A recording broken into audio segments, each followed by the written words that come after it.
Hi friends, universe please guide me എന്ന എൻ്റെ YouTube ചാനലിലേക്ക് എല്ലാ പ്രിയ കൂട്ടുകാർക്കും സ്വാഗതം. അപ്പോൾ ഇന്നലെ സൺഡേ ആയതുകൊണ്ട് എനിക്ക് റീഡിംഗ് ഒന്നും ഇടാൻ പറ്റിയിരുന്നില്ല. സൺഡേ കാർഡ്സൊക്കെ പ്യൂരിഫൈ ചെയ്യാനും പിന്നെ ക്ലോത്തൊക്കെ വാഷ് ചെയ്യാനും ഈ ഒരു ക്ലോത്ത് വാഷ് ചെയ്യുന്നൊക്കെ ഒരു ടൈമാണ്. അപ്പം പിന്നെ പള്ളിയിലൊക്കെ പോകാനുണ്ട്. അപ്പോൾ സൺഡേ മൊത്തത്തിലൊരു ബിസി ടൈം ആയതുകൊണ്ടാണ് ഇടാൻ പറ്റാഞ്ഞത്. പിന്നെ റീഡിങ്സ് എപ്പോഴും മെഡിറ്റേഷൻ കഴിഞ്ഞിട്ട് ഇടുമ്പോഴാണ് കറക്റ്റായിട്ട് എനിക്കൊരു റീഡിങ് കിട്ടാറ്. അപ്പോൾ ഇന്നലെ അതുകൊണ്ടാണ് ഇടാഞ്ഞത്.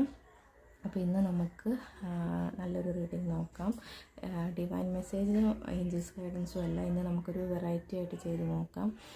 ഇതൊരു ടൈംലെസ് റീഡിംഗ് ആണ്. അപ്പോൾ നിങ്ങളുടെ മുമ്പിൽ എപ്പോഴാണ് ഈ റീഡിംഗ് വരുന്നത് അപ്പോൾ മുതലാണ് ഇത് റെസണേറ്റ് ആവുക. അപ്പോൾ ഇതിൽ നെഗറ്റീവായിട്ടുള്ള കാര്യങ്ങൾ നിങ്ങൾ മാക്സിമം അട്രാക്റ്റ് ചെയ്യാതിരിക്കുക. പക്ഷേ ആ ഒരു നെഗറ്റീവ് നിങ്ങൾ മനസ്സിലാക്കിയിരിക്കണം കേട്ടോ.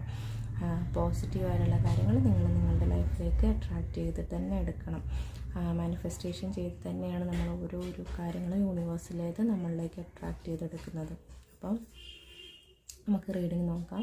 അതിന് മുമ്പായിട്ട് ഞാൻ ചെയ്യാൻ പോകുന്ന റീഡിങ് എന്താണെന്ന് വെച്ചാൽ, നമ്മുടെ ജോലി ഇല്ലാതെയാകാൻ ഒത്തിരി ലൈഫിൽ സ്റ്റക്കായിട്ട് നിൽക്കുന്ന ഒത്തിരി ആളുകളുണ്ടാവും. അപ്പോൾ അവരുടെ സ്റ്റക്നെസ്സിൻ്റെ ഒരു കാരണം എന്താണെന്നും പിന്നെ അവർക്കൊരു ഗൈഡൻസ് എന്താണെന്നും പിന്നെ അവരെന്തിലേക്ക് വേണം ഇപ്പോൾ ഫോക്കസ് ചെയ്യാൻ, ആ ഒരു രീതിയിലാണ് ഞാനിപ്പോൾ ഒരു കാർഡ് എടുക്കാൻ പോകുന്നത്.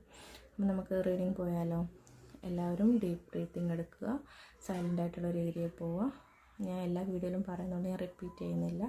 നിങ്ങൾ ചെയ്തിട്ട് കാമായിട്ടിരിക്കുക.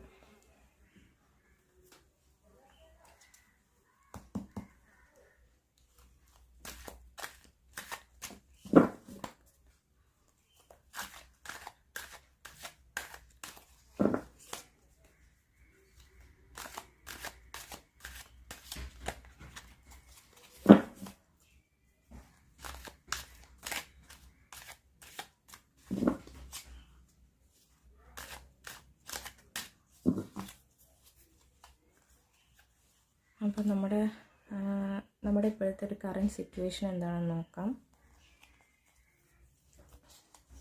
നമ്മുടെ ഒരു കറൻറ്റ് സിറ്റുവേഷൻ, നമുക്കൊരു ഗൈഡൻസ് നോക്കാം. ഇതാണ് നമ്മുടെ ഗൈഡൻസ്. നമ്മളിനി എന്തിലേക്ക് ഫോക്കസ് ചെയ്യണം എന്നുള്ളത് നോക്കാം. അപ്പോൾ ഇതാണ് 3 കാർഡാണ് ഞാൻ എടുത്തേക്കുന്നത്. നോക്കാം നമ്മുടെ കറൻറ്റ് സിറ്റുവേഷൻ എന്താണെന്ന് വെച്ചാൽ 4 ഓഫ് പെൻറ്റക്കിൾസ് ആണ് കിട്ടിയിരിക്കുന്നത്. 4 ഓഫ് പെൻറ്റക്കിൾസ് എന്ന് പറയുകയാണെങ്കിൽ നമ്മൾ ചിലപ്പോൾ കഷ്ടപ്പെട്ടുണ്ടാക്കി വെച്ച പൈസയായിരിക്കും. അപ്പോൾ ആ ഒരു പൈസ നഷ്ടപ്പെടരുത് എന്ന് വിചാരിച്ചിട്ട് നമ്മൾ പിടിച്ചു വെക്കുന്ന ഒരവസ്ഥയാണ്. അതായത് ആർക്കും കൊടുക്കാതെ നമ്മൾ ചിലപ്പം പാരൻസൊക്കെയാണ് നമ്മൾ